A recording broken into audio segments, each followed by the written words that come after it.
Hi everyone, today I'm going to show you how to use Apple gift card on Cod Mobile. Let's get started. First, open your App Store on your phone. Then tap the profile icon top right corner and select the redeem gift card or code. And here you have the two options. You can use the camera to scan your gift card code or manually enter the code. Tap redeem to add a gift card amount to the Apple ID balance. Then launch the Cod mobile app on your device and go to the in-game store or wherever you make purchases. Select the item or currency you want to buy, and during the checkout, your Apple ID balance will be used automatically. If your gift card balance is enough, the purchase will go through without using any other payment method.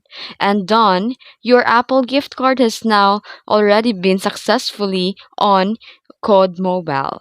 If you found this video helpful, don't forget to like and subscribe for more tutorials. Thanks for watching.